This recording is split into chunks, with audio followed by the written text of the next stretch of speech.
दोस्तों, आज हम एक्सप्लेन करने वाले हैं हाल ही में आई एक कमाल की मूवी लकी भास्कर को, जो कि आपको जरूर पसंद आएगी। इसलिए वीडियो को अभी लाइक कर दीजिए। हम चलिए कहानी शुरू करते हैं। और दोस्तों, ये मूवी बेस्ड है भास्कर नाम के एक मामूली से बैंक एम्प्लॉय पर, जो आगे चलकर बहुत बड़ा आदमी बनता है। और मजे की बात तो यह है कि उसने हर्षद मेहरा जैसे स्कैमर को भी चूना लगाया है। तो मूवी की शुरुआत में हमें साल 1992 बॉम्बे का सीन दिखाते हैं, जहाँ भास्कर नाम का आदमी मॉर्निंग वॉक से घर लौटता है। तभी सीबीआई ऑफिसर लक्ष्मण और उसकी टीम भास्कर के घर पर रेड मारती है और उसे अरेस्ट कर लेती है। सुबह सुबह पुलिस भास्कर को उसके बैंक लाती है, जो था मगधा बैंक, जिसमें भास्कर काम करता था। लक्ष्मण बताता है कि तुम्हारे बैंक में पैसों का बहुत बड़ा घोटाला हुआ है, हम लोग उसी की जांच करने आए हैं। फिर भास्कर की वाइफ सुमति उसे कॉल करके बताती है कि कुछ सीबीआई ऑफिसर हमारे घर की तलाशी ले रहे हैं, आप किधर हो। भास्कर कहता है कि तुम फिक्र मत करो, उन्हें अपना काम करने दो। इधर बैंक में ऑफिसर्स ने सारी फाइलें बिखेर रखी थी, उनकी इन्वेस्टिगेशन जोरों शोरों पर थी। इसी बीच भास्कर हमें अपने बारे में बताना शुरू करता है। भास्कर मगधा बैंक का एक छोटा सा एम्प्लॉय था, जिसकी सैलरी थी महज 6,000 रूपए। ऊपर से उसने 36,000 का कर्जा भी ले रखा था। भास्कर रोज अपने बजाज स्कूटर पर बैठकर टाइम से बैंक पहुंच जाता और सीनियर्स के दिए सारे कामों को बिल्कुल ईमानदारी से करता, इस उम्मीद में कि किसी दिन उसका भी प्रमोशन होगा, जिससे उसका सारा कर्जा चुकता हो जाएगा। और हाँ, यहाँ गौर करने वाली बात यह है कि उस जमाने में कंप्यूटर्स ज्यादा प्रचलित नहीं थे। बैंक का सारा काम जैसे कि लेजर्स, स्टेटमेंट वगैरह वगैरह एम्प्लॉयज मैन्युअली ही भरा करते थे। फिर कभी 3 महीने या 6 महीनों में सारा डाटा कंप्यूटर में फीड किया जाता था। बैंक के गराज में एक मारुति 800 पड़ी थी। एक शख्स जिसने उस कार का लोन नहीं भरा था, बैंक ने उसकी एक कार जब्त कर ली थी। अब भास्कर रोज उसी मारुति 800 को देखता और मन में सोचता कि एक दिन मेरी भी ऐसी ही कार होगी। यहाँ भास्कर का एक जिगरी दोस्त भी था, सांबा, और ये दोनों क्लासमेट्स थे। लेकिन भास्कर पढ़ाई में अच्छा होने के कारण पढ़ लिख कर बैंक एम्प्लॉय बन गया, जबकि सांबा क्लर्क का काम करता है। साथ ही थोड़ी बहुत साइड इनकम के लिए भास्कर बैंक में आने वाले कस्टमर्स के एप्लीकेशन फॉर्म भी फिल किया करता था। खैर, एक दिन एंथनी नाम का बंदा भास्कर के बैंक में 2 लाख रुपए का लोन लेने आता है, और भास्कर जब उससे सिक्योरिटी के बारे में पूछता है तो एंथनी कहता है कि मेरे पास गिरवी रखने के लिए कुछ भी नहीं है। तो भास्कर उसे लोन देने से मना कर देता है। वहीं हम भास्कर को देखते हैं, जिसने पूरे मोहल्ले से कर्जा ले रखा था, इसलिए वो हमेशा सभी से बचते बचते रहता था। बात करें उसके माँ बाप की, तो भास्कर के पिताजी एक जमाने में सीए थे, लेकिन उनके साथ उनके दोस्त ने ही पैसों की हेरा फेरी कर दी, जिसके कारण वो डिप्रेशन में चले गए। इसके बाद ना वो किसी से बात करते हैं और ना ही कोई काम करते हैं, बस चाय पीते हैं, न्यूज़पेपर पढ़ते हैं और चुपचाप अपनी कुर्सी पर बैठे रहते हैं। वही भास्कर की माँ उसके बचपन में ही चल बसी थी, जिससे कि उसके छोटे भाई बहन की जिम्मेदारी भी उसी पर आ गई थी। हमें पता चलता है कि भास्कर की बीवी सुमति ने अपने माँ बाप की मर्जी के खिलाफ जाकर उसे लव मैरिज की थी। सुमति के माँ बाप भास्कर की कम सैलरी के कारण उससे बहुत नीची नजरों से देखते थे। सुमति और भास्कर का एक छोटा बेटा भी था, और सुमति का सपना था कि भास्कर बैंक से लोन ले ले ताकि वो अपना अचार का बिजनेस शुरू कर सके। तब भास्कर उसे समझाता है कि पहले पुराना कर्जा चुकता हो जाए, फिर नया कर्जा लेने की सोचेंगे। इन्हीं सब के बीच एंथनी आए दिन भास्कर के पास लोन मांगने आ जाता था। फिर एक दिन एंथनी भास्कर को बताता है कि मलेशिया से इंडिया एक शिप आई है, जिसमें उसने ढेर सारे टीवी मंगवाए हैं। आधी अमाउंट तो उसने पे कर दी है, यानी 2.5 लाख, और बाकी की आधी रकम उसने टीवी की डिलीवरी लेने के बाद पे करने का वादा किया है। एंथनी भास्कर से रिक्वेस्ट करता है कि मुझे 2 लाख रुपए की जरूरत है। जिन लोगों ने मुझे पैसे देने का वादा किया था, वो सब अपनी बात से मुकर गए। इंडिया में वैसे ही टीवी की डिमांड बढ़ती जा रही है, आप मुझे सिर्फ 2 लाख रुपए दे दीजिए, मैं टीवी बेचकर सूद समेत बैंक का लोन चुका दूंगा। अगर अभी मैंने कंपनी वालों को पैसे नहीं दिए तो वो लोग उन टीवी को गिरवी रख देंगे। अब एंथनी की स्टोरी सुनने के बाद सांबा भास्कर से कहता है कि तेरा साला तो रियल एस्टेट लाइन में है ना, उससे बात करके देख, हो सकता है कि वो पैसों की कुछ मदद कर दे, और प्रॉफिट होने पर एंथनी भाई हमें भी थोड़ा बहुत हिस्सा दे देंगे। हालांकि भास्कर को अपने साले से मदद लेना बिल्कुल भी पसंद नहीं था, फिर भी भास्कर कहता है कि ठीक है, मैं ट्राई करता हूँ। इसके बाद एक पटेल नाम का आदमी आकर पूरे मोहल्ले के सामने भास्कर की शर्ट फाड़ देता है। इतना ही नहीं, वो उसका बजाज स्कूटर भी उठाकर अपने साथ ले जा लेता है। वो कहता है कि पहले उधार दिया पैसा लौटाओ, फिर आकर अपना स्कूटर ले जाना, जिससे भास्कर को बहुत बुरा लगता है। खैर, अगले दिन भास्कर के पास टैक्सी में जाने तक के पैसे नहीं होते, तो वो पैदल पैदल दौड़कर ही अपने ऑफिस पहुंचता है। फिर बैंक जाकर भास्कर को एक झटका और लगता है कि जो प्रमोशन भास्कर को मिलने वाला था वो किसी और एम्प्लॉय को मिल गया है। और सभी बैंक कर्मचारी भी भास्कर के लिए बहुत दुखी थे, क्योंकि उन्हें भी लगा था कि ये प्रमोशन भास्कर को ही मिलेगा। तब भास्कर जाकर अपने रीजनल मैनेजर से कहता है कि सर मैं दिन रात मेहनत करता हूँ, बैंक का best employ of the year हूँ, अपने हर महीने के टारगेट को भी समय पर पूरा करता हूँ, लेकिन आपने बंगाली होने के कारण एक बंगाली को प्रमोशन दे दिया, ये तो बहुत गलत किया।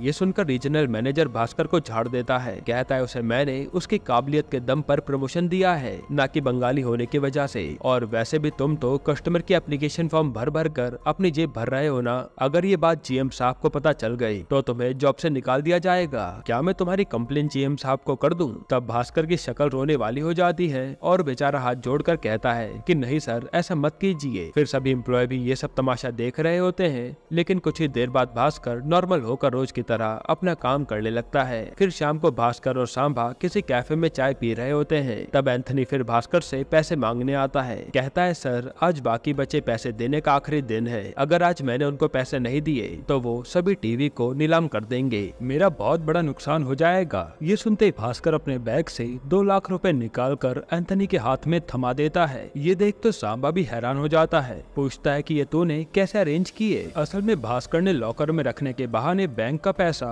अपने बैग में डाल दिया था। आज फ्राइडे होने के कारण बैंक अगले 2 दिन बंद रहेगा। भास्कर ने सोचा 2 दिनों में एंथनी टीवी बेचकर उसे पैसे वापस लाकर दे देगा, फिर वो मंडे को सुबह जाकर पैसे लॉकर में रख देगा, किसी को कुछ पता भी नहीं चलेगा। यहाँ भास्कर कहता है कि अगर किसी को पता चला तो ज्यादा से ज्यादा क्या होगा, मेरी नौकरी चली जाएगी। अरे मैं तो पहले से ही इतनी मुसीबत में हूँ, उस पर नौकरी भी चली गई तो कौन सी बड़ी बात होगी। फिर एंथनी कहता है कि इंडिया में आजकल टीवी की बहुत डिमांड है, लेकिन दूसरे देश से इम्पोर्ट होने के कारण टीवी के पीछे काफी सारा टैक्स भरना पड़ता है, जिससे एक टीवी की कीमत तकरीबन 30,000 तक पड़ जाती है। हालांकि हम एक छोटी सी ट्रिक का इस्तेमाल कर काफी सारा टैक्स बचा सकते हैं। इंडिया में स्पेयर पार्ट्स इंपोर्ट करने पर कोई भी टैक्स नहीं लगता, तो हम स्पेयर पार्ट्स के नाम से टीवी इंपोर्ट करेंगे, बाकी हम पोर्ट के ऑफिसर को थोड़ा बहुत खर्चा पानी दे देंगे ताकि वो हमारे काम में टांग ना अड़ाए। इस तरह हम 30,000 का टीवी 12,000 में खरीद सकेंगे और उसी टीवी को हम डबल रेट यानी कि 24,000 में बेचेंगे। इतना ही नहीं, मार्केट रेट से कम टीवी बेचने पर सारे कस्टमर हमारा ही टीवी खरीदेंगे और ये आइडिया सबको काफी अच्छा लगता है।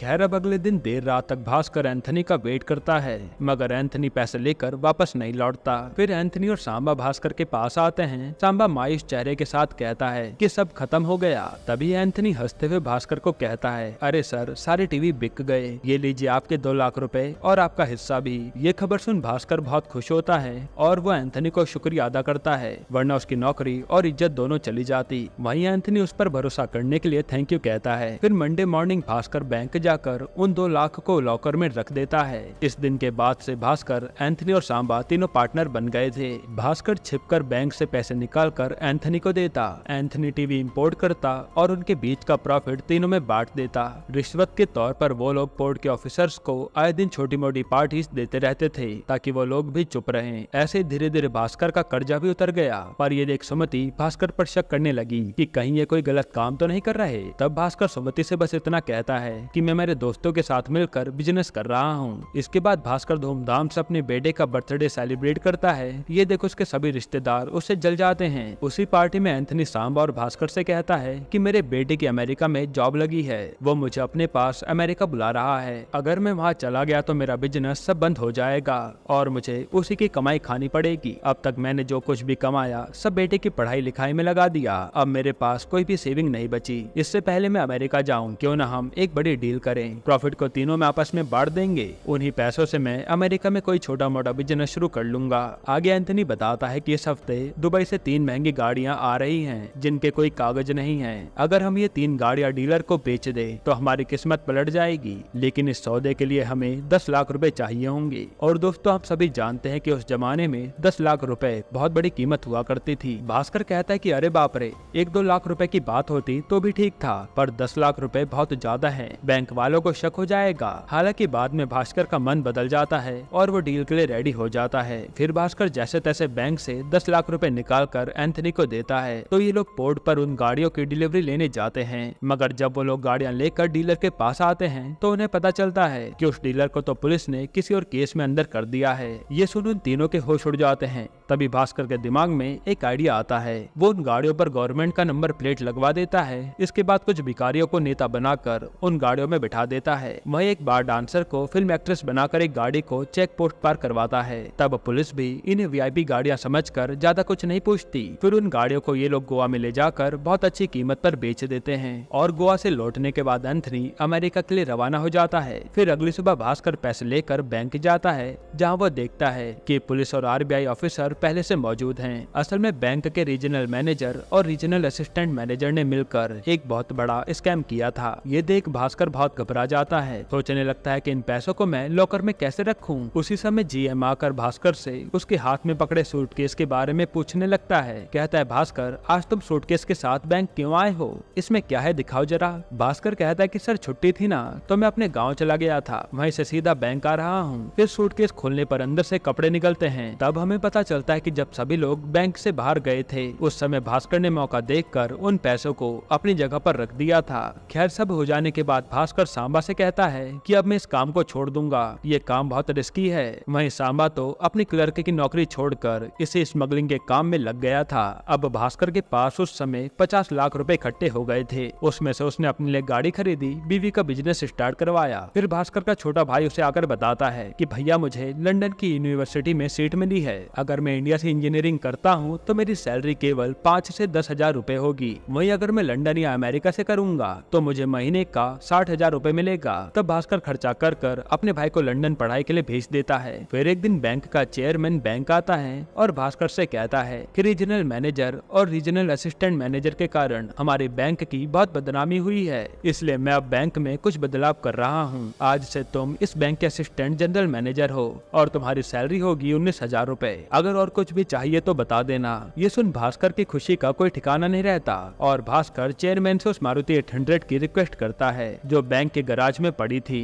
तब ये गाड़ी उसे मिल जाती है और वो गाड़ी को खुशी खुशी अपने घर ले आता है। फिर प्रेजेंट में सीबीआई ऑफिसर लक्ष्मण भास्कर का बैंक स्टेटमेंट देख हैरान हो जाता है, क्योंकि भास्कर के बैंक में 100 करोड़ रुपए पड़े थे। लक्ष्मण पूछता है कि एक मामूली बैंक एम्प्लॉय के खाते में इतनी बड़ी रकम कहां से आई। इसके बाद भास्कर कुछ सोचने लगता है और फिल्म फिर से फ्लैशबैक में जाती है, जिस समय चेयरमैन ने भास्कर को जनरल असिस्टेंट मैनेजर बनाया था। तब चेयरमैन ने भास्कर से कहा था कि हमारे बैंक के कुछ वैल्यूएबल कस्टमर्स हैं जो बैंक के लिए बेहद जरूरी हैं। उन्हीं में से एक कस्टमर है हर्षद मेहरा। भास्कर आज से तुम पर्सनली मिस्टर हर्षद मेहरा का अकाउंट हैंडल करोगे, जिस पर भास्कर मान जाता है। फिर अगले दिन हर्षद मेहरा का खास आदमी सूरज बैंक आता है और वो कुछ डॉक्यूमेंट्स को भास्कर को सौंपते हुए कहता है कि ये कटारी बैंक के बीआर पेपर्स हैं। उस समय बैंक का एक पियोन चंदन नाम के एक एम्प्लॉय से पूछता है कि सर ये बीआर का मतलब क्या होता है। चंदन पियोन को बताता है कि जैसे हम बैंक से लोन लेते हैं उसी तरह एक बैंक भी दूसरे बैंक से लोन ले सकता है, मगर आरबीआई के नियम के मुताबिक एक बैंक डायरेक्टली दूसरे बैंक को लोन नहीं देता।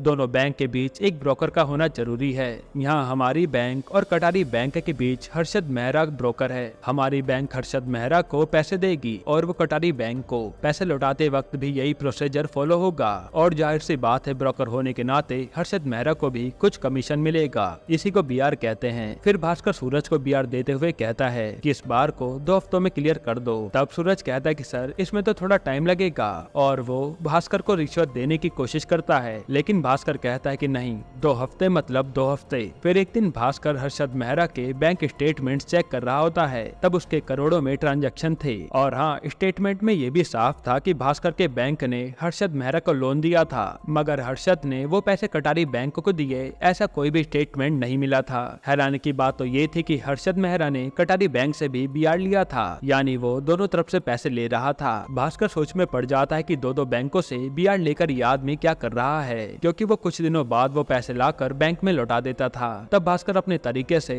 इस बारे में इन्वेस्टिगेशन करना शुरू करता है। फिर हमें पता चलता है कि हर्षद मेहरा बैंक से बीआर लेकर शेयर मार्केट में इन्वेस्ट करता था। वो किसी भी शेयर को बहुत कम कीमत पर खरीद कर लोगों को उसे खरीदने को कहता कि ये शेयर आगे जाकर बहुत बढ़ेगा। फिर सभी के इन्वेस्ट करने से स्टॉक का प्राइस जब बढ़ जाता तो हर्षद मेहरा उस स्टॉक को बेच देता, तब उसकी वैल्यू फिर से गिर जाती। इसी तरीके से जो भी प्रॉफिट होता वो हर्षद मेहरा खुद रख लेता और बाकी बचे पैसे बैंक को लौटा देता। पहले तो भास्कर ये सब चेयरमैन को बताने की सोचता है, लेकिन इसमें भला उसका क्या फायदा था। तो वो खुद ही सूरज से मिलकर एक डील करता है कि हर्षद मेहरा जब भी किसी बैंक से बीआर लेगा उसे 1% कमीशन भास्कर को देना होगा और हर शेयर को खरीदने और बेचने से पहले उसे भास्कर को इन्फॉर्म करना होगा ताकि भास्कर भी उन शेयर से फायदा उठा पाए। अब सूरज के पास कोई और चारा नहीं था तो वो झट से उसकी बात मान जाता है, जिसके बाद हर्षद मेहरा ने डील के मुताबिक बैंक से बीआर लेकर भास्कर को 1% दिया दिया और सवाल ये था कि इन पैसों को व्हाइट में कैसे बदला जाए। तब एंथनी का एक पुराना साथी था अनवर। भास्कर अनवर से मिलकर उसे इस बारे में बताता है। अनवर कहता है कि हम अगर इन पैसों को लॉटरी वाले को दे दें तो वो हमें विनिंग लॉटरी देगा। लॉटरी जीतकर कुछ पैसे टैक्स के कटेंगे और बाकी बचे तुम्हारे बैंक में आ जाएंगे। ऐसे करके भास्कर को 25,000 की लॉटरी लगती है, जिसमें से टैक्स कट कर उसके हाथ में 17,000 बचते हैं। उन 17,000 को वो शेयर्स में इन्वेस्ट करता है। देखते देखते भास्कर 17,000 को 70 लाख में बदल देता है, क्योंकि हर्षद मेहरा उसे शेयर्स की सारी जानकारी दे रहा था। अब प्रेजेंट में भास्कर लक्ष्मण से कहता है कि सर मैंने एक दिन लॉटरी खरीदी थी, वही जीतकर मैंने शेयर मार्केट में लगाया था और ऐसे करते करते मुझे प्रॉफिट होने लगा। लक्ष्मण पूछता है कि तुमने एक दिन में 70 लाख रुपए कहाँ खर्च कर दिए। भास्कर कहता है कि उसमें से मैंने अपनी बहन की शादी करवाई। शादी की शॉपिंग के लिए जब मैं अपनी बीवी और बहन को लेकर एक मॉल गया तो उन लोगों ने मेरा हुलिया देखकर मेरा बहुत मजाक उड़ाया, तो मैंने मॉल वालों का घमंड उतारने के लिए एक महंगी गाड़ी खरीदी और उसी में जाकर उस पूरे मॉल का सामान खरीद लिया। इसी में मैंने पूरे 70 लाख रुपए उड़ा दिए। अब पास्ट में जब वापस भास्कर को BR का 1% मिलता है तो वो फिर अनवर के पास जाता है। इस बार अनवर उसे एक फेक कंपनी बनाने का आइडिया देता है, तो भास्कर सुमति के नाम से फूड बिजनेस ओपन करता है। इसी से रिलेटेड वो जाली अकाउंट्स बनाता है, ये शो करने के लिए कि फूड बिजनेस के लिए बाहर से प्रोडक्ट इम्पोर्ट हो रहे हैं, यानी वो लोग फर्जी तरह से खर्चे दिखा रहे थे। इस दौरान भास्कर को पीने की भी लत लग जाती है और दिन ब दिन भास्कर का रवैया बदलने लगता है, मानो उसके अंदर पैसों का घमंड आ गया हो। वो तो अपने कलीग से भी ठीक से बात नहीं करता। ये सब देख सुमति को बहुत बुरा लगता है। फिर एक दिन कटारी बैंक का मैनेजर कुछ काम से भास्कर के पास आता है। बातों बातों में BR की भी बात निकलती है, जिस पर भास्कर कहता है कि सर हर्षद मेहरा के पास से 90 करोड़ का BR आना बाकी है, ऊपर से वो तो नए BR के बारे में भी पूछ रहा है। तब मैनेजर हैरान होकर कहता है कि 90 करोड़, इतनी बड़ी अमाउंट का BR तो मैंने कभी पास ही नहीं किया। ज्यादा से ज्यादा 1 या 2 करोड़ किए होंगे। ये सिग्नेचर मेरे नहीं है और हर्षद मेहरा ने मेरे नाम से फर्जी दस्तखत किए हैं। अगर RBI ने इंक्वायरी की तो मुझे पक्का जेल हो जाएगी। ये सब सोच सोच कर मैनेजर को वही हार्ट अटैक आ जाता है और उसकी मौत हो जाती है। इसके बाद जब सूरज भास्कर के पास आता है तो भास्कर उसे धमकाता है कि पहले 90 करोड़ का BR चुका दो, तभी तुम्हें नया BR पास होगा। इसी बीच सांबा स्मगलिंग करते हुए पकड़ा जाता है, तो भास्कर पुलिस को पैसे खिलाकर उसकी बेल करवाता है। फिर भास्कर का साला उससे कोई इमरजेंसी के लिए पैसे मांगता है और इसी दौरान सुमति और उसकी माँ के बीच खूब कहासुनी हो जाती है। उसकी माँ कहती कि फूड बिजनेस का सुझाव मैंने तुझे दिया था और मेरी वजह से तुमने इतना पैसा कमाया है। ये सुनकर सुमति गुस्से में अपनी शॉप ही तोड़ देती है और घर में इतना कलेश होता देख भास्कर के पिताजी इतने सालों बाद अपना मुंह खोलते हैं। वो भास्कर को अकेले में ले जाकर पूछते हैं कि तुम असल में क्या काम करते हो, मुझे बताओ, क्योंकि इस बिजनेस के बिल्स को देखकर ऐसा नहीं लगता कि ये बिल असली है। और ये बात मत भूलो कि मैं तुम्हारा बाप हूँ जो कि CA रह चुका हूँ। तब भास्कर अपने पिताजी को सब कुछ सच बता देता है। इसके बाद जब वो भास्कर को समझाते हैं तब जाकर भास्कर के दिमाग में पैसों का नशा उतरता है। फिर वो अपने साले और दोस्त सांबा की हेल्प करता है और जिन लोगों को उसने जलील किया था उन सबसे माफी मांगता है। इसके बाद एक दिन GM भास्कर को बुलाकर पूछता है कि तुम मिस्टर हर्षद मेहरा के BR को अप्रूव क्यों नहीं कर रहे। भास्कर कहता है कि सर उनकी तरफ से 90 करोड़ आना बाकी है, ऐसे में मैं एक और BR अप्रूव कैसे कर दूं। लेकिन GM भास्कर पर दबाव डालने लगता है, जिससे तंग आकर भास्कर बैंक से रिजाइन कर देता है। फिर रिजाइन करने के अगले दिन ही CBI ऑफिसर भास्कर के घर आकर उससे पूछताछ के लिए ले जाते हैं। लक्ष्मण कहता है कि तुम्हारे अकाउंट में जो भी पैसे हैं उनको व्हाइट में शो करने के लिए तुमने सारे इंतजाम कर रखा है, लेकिन मैं चाहूँ तो उन सारे पैसों को 1 सेकंड में गायब कर सकता हूँ। अगर मैंने इस बारे में इनकम टैक्स को खबर कर दी तो तुम्हें जेल जाने से कोई नहीं रोक पाएगा। इसलिए बेहतर यही होगा कि तुम वो 100 करोड़ रुपए हर्षद मेहरा को दे दो। यानी कि बैंक का GM और CBI ऑफिसर लक्ष्मण दोनों हर्षद मेहरा के साथ मिले हुए थे। यह भास्कर के 100 करोड़ देते ही हर्षद मेहरा BR चुका देगा और जेल जाने से बच जाएगा, क्योंकि उसके ऊपर भी कार्रवाई चल रही थी। और हमें पता चलता है कि बैंक का चेयरमैन भी इन सब में शामिल था। अब भास्कर न चाहते हुए भी सारे पैसे हर्षद के अकाउंट में ट्रांसफर कर देता है और वापस जहां था वहां आ जाता है। फिर अगले दिन सभी को एक शॉकिंग बात पता चलती है, क्योंकि भास्कर ने 10 दिन पहले अपने बैंक से सारे पैसे निकाल लिए थे। अब इसकी एंट्री सिर्फ लेजर में मैन्युअली थी, तभी किसी को कुछ पता नहीं चला और पैसे ट्रांसफर करते समय GM हड़बड़ी में इस बात को नोटिस नहीं कर पाया था। इस तरफ भास्कर को हम अपने परिवार के साथ फ्लाइट में बैठा देखते हैं और फ्लैशबैक में दिखाया जाता है कि जब भास्कर ने अपने पिताजी को ये सारी बातें बताई थी तभी उसके पिताजी ने कहा था कि आज नहीं तो कल इनकम टैक्स और RBI वाले तुम्हारे पास जरूर आएंगे। नहीं। एक काम करो, तुम इन पैसों को बैंक से निकाल लो, उससे हम अमेरिका में एक घर खरीद लेते हैं। जिसके बाद भास्कर खुद इनकम टैक्स वालों को बैंक के चेयरमैन, जीएम और सीबीआई ऑफिसर लक्ष्मण के बारे में खबर कर देता है और पुलिस इन सबको अरेस्ट कर लेती है। हर्षद मेहरा को भी इंटरोगेशन के लिए बुला लिया जाता है। इस तरह इन सभी को फंसाकर भास्कर अमेरिका में ऐशो आराम की जिंदगी जीने लगता है। यहीं पर ये मूवी खत्म होती है। दोस्तों, आपको ये मूवी कैसी लगी हमें कमेंट में जरूर बताइएगा और इसके अलावा आप कौन सी मूवी का एक्सप्लेनेशन चाहते हैं वो भी कमेंट कीजिएगा। बाकी अगर आपको हाल ही में आई एक कमाल की मूवी देखनी है तो आप ये वीडियो देख लीजिए।